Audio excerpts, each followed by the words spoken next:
برادران اسلام و معزز سامعین، السلام علیکم ورحمۃ اللہ وبرکاتہ۔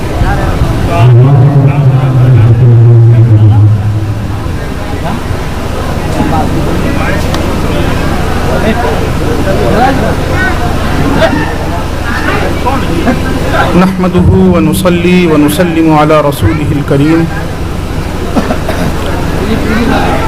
وعلى آله وأصحابه أجمعين،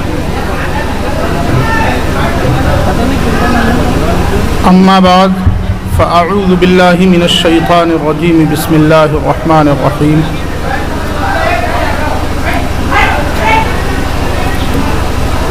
قد جاءكم من الله نور وكتاب مبين، صدق الله العلي العظيم وصدق رسوله النبي الأمين الكريم، ونحن على ذلك لمن الشاهدين والشاكرين والحمد لله رب العالمين۔ یا خدا بہر جناب مصطفیٰ امداد کن، یا رسول اللہ از بہر خدا امداد کن، یا شہید کربلا یا دافع کرب و بلا،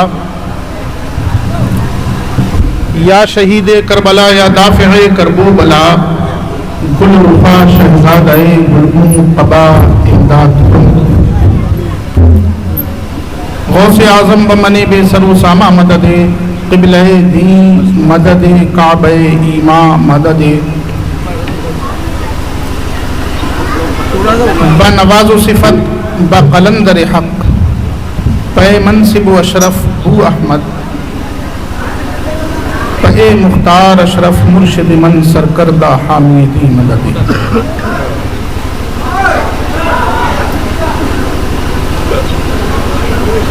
محترم حضرات، کچھ سننے اور سنانے سے قبل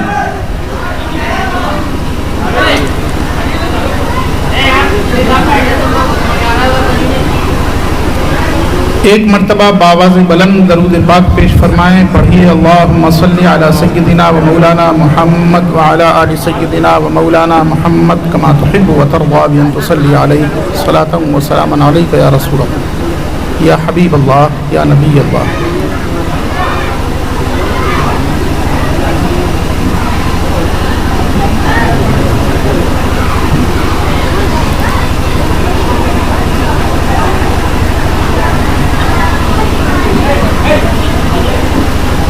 ایک مرتبہ اور بارگاہ رسالت میں اپنے دل کو لگا کر دماغ کی حاضری کے ساتھ درود پاک پیش فرمائیں، پڑھیے اللہم صلی وسلم علی سیدنا و مولانا محمد وعلی آل سیدنا و مولانا محمد کما تحب و ترضی بأن تصلی علیہ صلاۃ و سلام علیک یا رسول اللہ صلی اللہ تعالی علیہ وسلم۔ وقت زیادہ ہو چکا ہے، آپ جانتے ہیں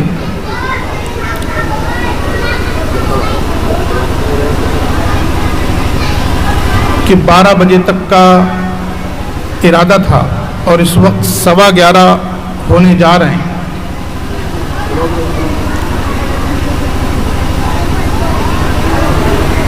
کچھ منٹ، کچھ لمحات دل لگا کر اگر آپ تشریف رکھیں تو شاید کوئی بات سمجھانے میں کامیابی مل سکے۔ اللہ تبارک و تعالی ہم لوگوں کی یہاں حاضری کو قبول فرمائے، اور جو ذکر خیر کی برکتیں ہوں ان سے ہم سب کو مالا مال فرمائے۔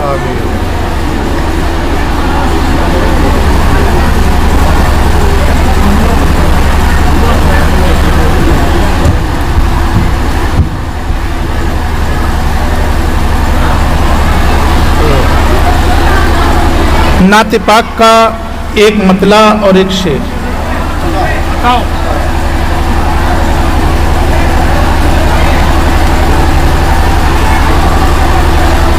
یوں ہی نعت پاک لکھ کر جب فارغ ہوا تو ذہن میں آیا بس وہی ایک مطلع اور ایک شعر پڑھ رہا ہوں، اس لیے کہ وقت کم ہے۔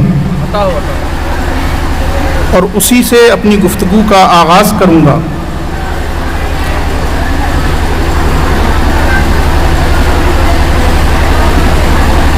نعت پاک سننے سے پہلے ایک مرتبہ رسول کریم صلی اللہ تعالیٰ علیہ وسلم کی بارگاہ بے کس پناہ میں ہدیہ درود و سلام پیش کر لیں۔ پڑھیے اللہم صلی وسلم علی سیدنا و مولانا محمد وعلی آل سیدنا و مولانا محمد کما تحب و ترضی بان تصلی علیہ صلاۃ و سلام علیک یا رسول اللہ۔ روشنائی کی مہک سے، روشنائی کی مہک سے دیر تک مہکا قلم، روشنائی کی مہک سے دیر تک، روشنائی کی مہک سے دیر تک مہکا قلم، نعت کے اشعار لکھ کر میں نے جب رکھا قلم۔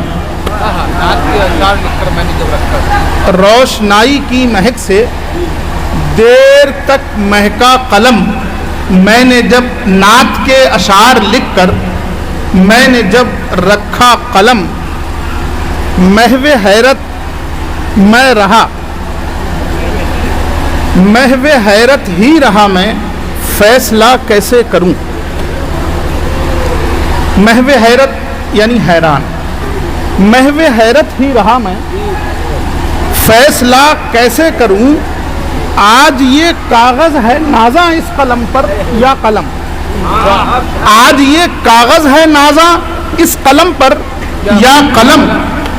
روشنائی کی مہک سے دیر تک مہکا قلم، نعت کے اشعار لکھ کر میں نے جب رکھا قلم۔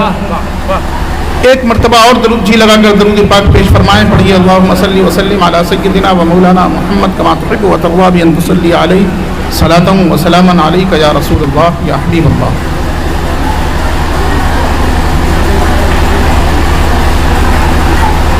خطبہ مسنونہ کے بعد ایک بہت مشہور و معروف آیت کریمہ کی تلاوت کا شرف حاصل کیا ہے۔ جو لوگ نیچے شور کر رہے ہیں ان سے گزارش ہے کہ یا تو وہ اپنے گھر چلے جائیں یا آ کر اوپر بیٹھ جائیں۔ اگر بے شعور بچے ہیں تو انتظامیہ کنٹرول کرے۔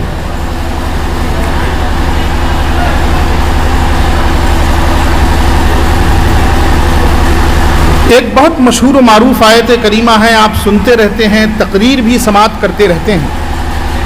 قد جاءکم من اللہ نور و کتاب مبین، یقیناً آپ کے پاس اللہ کی جانب سے ایک نور آ گیا اور ظاہر کرنے والی کتاب آ گئی۔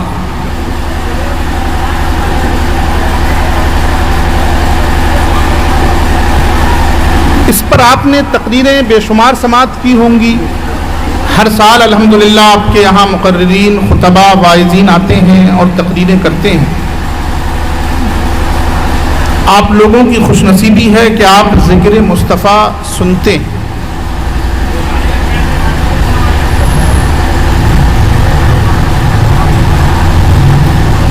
لیکن نہ جانے کیوں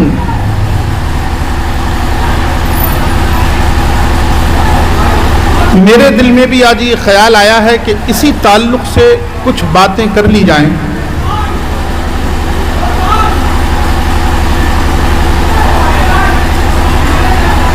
اور اسی تعلق سے کچھ گفتگو ہو جائے کہ قرآن کریم میں جس کو نور کہا گیا، قرآن کریم نے جس کو روشنی کہا، وہ کون ہے؟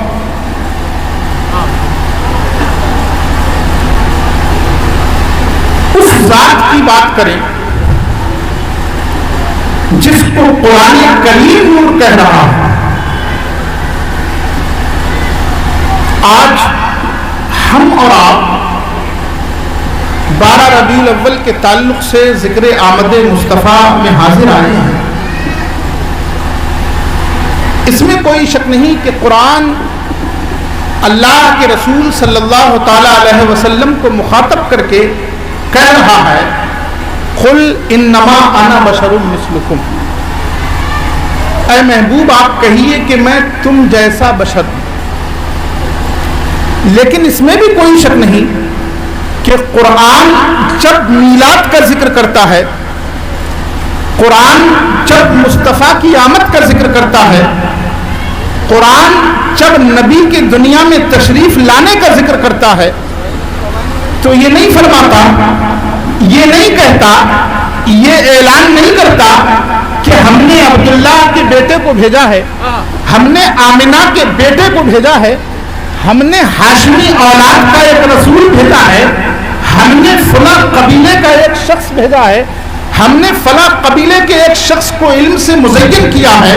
نہیں دوستو، یاد رکھنا، اس میں کوئی شک نہیں کہ رسول کریم بشر ہیں، اور اس میں بھی کوئی شک نہیں کہ آپ کی بشریت ہماری بشریت کی طرح نہیں ہے۔ غور سے سننا، دھوکہ مت کھا جانا، بشر ہیں اس پر یقین رکھنا بھی ضروری ہے۔ رسول بشر ہیں اس لیے کہ قرآن نے رسول کو بشر کہا ہے، لیکن یہ بھی ضروری ہے کہ ہم یہ مانیں کہ ان کی بشریت ہماری بشریت کی طرح نہیں ہے، ان کی انسانیت ہماری انسانیت کی طرح نہیں ہے، ان کا بدن ہمارے بدن کی طرح نہیں ہے۔ اس لیے کہ قرآن جب جب میلاد کا ذکر کرتا ہے، قرآن جب جب ہمیں ان سے ہدایت لینے کا حکم دیتا ہے، قرآن جب جب ہمیں ان سے روشنیاں لوٹنے کے لیے کہتا ہے، قرآن جب جب یہ بتاتا ہے کہ ہم نے اس رسول کو روشنی لٹانے کے لیے بتایا، تو قرآن کا انداز یہ نہیں ہوتا کہ یہ ایک انسان ہے، یہ ایک بشر ہے، اس کے ساتھ انسانیت ہے، یہ فلاں کا بیٹا ہے۔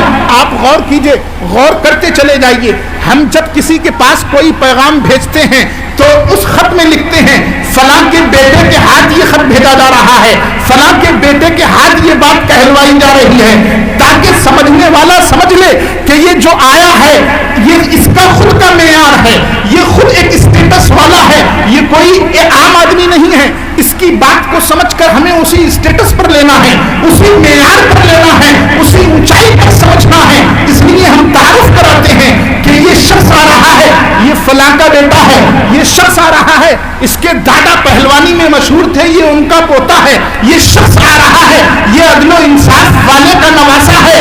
لیکن قرآن نے جب جب میلاد کا ذکر کیا، جہاں جہاں آمد کی بات کی، یہ نہیں بتایا کہ یہ ہاشمی خاندان کا آ رہا ہے، یہ نہیں بتایا کہ یہ فلاں قبیلے کا آ رہا ہے، بلکہ جب میلاد کا ذکر کرتا ہے تو قرآن کہتا ہے قد جاءکم من اللہ نور، مومنوں تمہارے پاس اللہ کا نور آیا ہے۔ قرآن کہتا ہے انا ارسلناک شاہدا ومبشرا ونذیرا وداعیا الی اللہ باذنہ وسراجا منیرا۔ اے نبی، ہم نے تمہیں بھیجا ہے انسان نہیں بلکہ تمہیں شاہد بنا کر بھیجا ہے، تمہیں خوشخبری دینے والا بنا کر بھیجا ہے، نذیر بنا کر بھیجا ہے، اللہ کی طرف بلانے والا بنا کر بھیجا ہے، اور ایک ایسا چراغ بنا کر بھیجا ہے جو خود روشن نہیں، خود نور نہیں، ایسا نور ہے کہ دوسروں کو بھی منور کر دے، ایسی روشنی ہے کہ دوسروں کو بھی روشن کر دے۔ قرآن جب میلاد کا ذکر کرتا ہے تو پھر یہ نہیں کہتا ہے کہ ہم نے اس قبیلے کا ایک شخص بھیجا ہے، ہم نے اس قبیلے کا ایک فرد بھیجا ہے، ہم نے اس قبیلے کا ایک آدمی بھیجا ہے، ہم نے اس خاندان کا ایک بچہ بھیجا ہے۔ نہیں مومنوں، قرآن جب میلاد کا ذکر کرتا ہے تو نور کی بات کہتا ہے۔ اس لیے آج ہم اس محفل میلاد میں انسان کی بات نہیں بلکہ نور کی بات کرتے ہیں۔ آج زیادہ نہیں، بس تھوڑا سا وقت لوں گا۔ آج بہت علمی انداز میں نورانیت مصطفیٰ کا مطلب آپ کو سمجھنا ہے اور مجھے سمجھانے کی کوشش کرنا ہے۔ الحمدللہ باشعور اور پڑھے لکھے لوگ بیٹھے ہیں، واقعات، حکایات، لطیفے، قصے آپ سنتے رہتے ہیں۔ آج نہ واقعات سنائے جائیں گے، نہ کوئی قصہ، نہ کوئی لطیفہ، یہ سب تو آپ بہت سن چکے۔ آج میرا دل چاہتا ہے کہ میں صرف اور صرف نورانیت پر بولوں۔ جو بھی وقت ملا ہے رب کریم نے جو وقت میسر کیا ہے،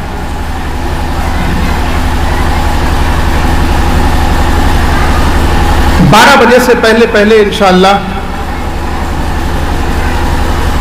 یا 12 بجتے مجھے اپنی جگہ لے لینا ہے، جب تک آپ لوگ دل کی حاضری کے ساتھ حاضر ہو جائیں، اس لیے کہ ہمیں آج یہ سمجھنا ہے کہ آخر رسول نور کیسے؟ وہ انسان جو حضرت آمنہ کی گود میں کھیل رہا ہے، وہ انسان جو حضرت عبداللہ سے پیدا ہے، وہ انسان جو حسنین کا نانا ہے، وہ انسان جو حضرت فاطمہ کا بابا ہے، جس نے شادیاں بھی کی ہیں، جس کی پیدائش بھی ہوئی ہے، جس کا وصال بھی ہوا ہے، جس نے سفر بھی کیے ہیں، جس پر ظلم کے پہاڑ بھی توڑے گئے ہیں، جس کو مارا بھی گیا ہے، ستایا بھی کیا ہے، جنگ میں جس کے دانت بھی شہید ہوئے ہیں، جس پر تیر بھی برسائے گئے ہیں، جس پر لوگوں نے وار بھی کیے ہیں، آخر وہ نور کیسے؟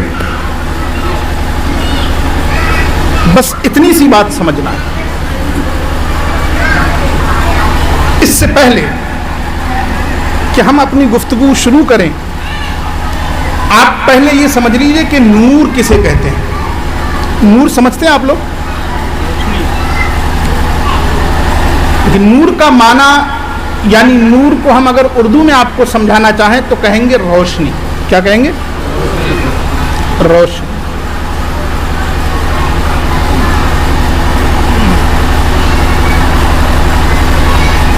زیادہ تفصیل میں نہ جا کر اتنا سمجھیے کہ موٹے طور پر روشنی دو ٹائپ کی ہوتی ہے، دو طرح کی ہوتی ہے۔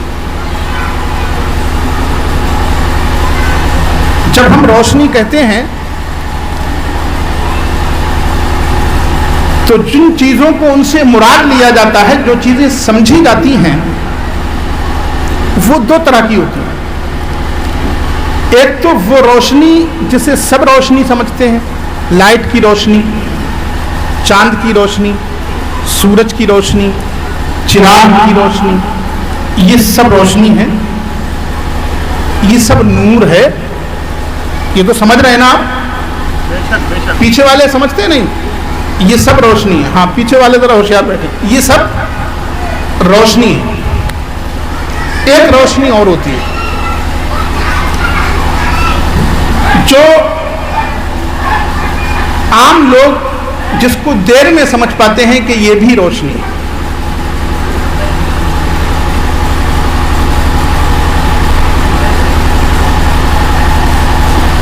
وہ روشنی محسوس نہیں کی جاتی کہ یہ روشنی ہے، لیکن روشنی ہوتی ہے۔ آپ کی آنکھیں یہ نہیں بتا سکتی کہ یہ روشنی ہے، لیکن وہ روشنی ہوتی ہے۔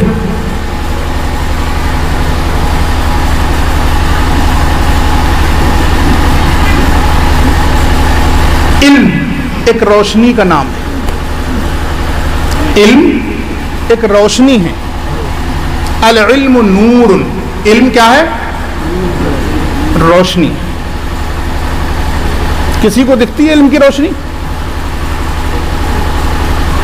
علم کی روشنی کسی کو نظر آئی؟ کسی کو دکھی؟ لیکن علم روشنی۔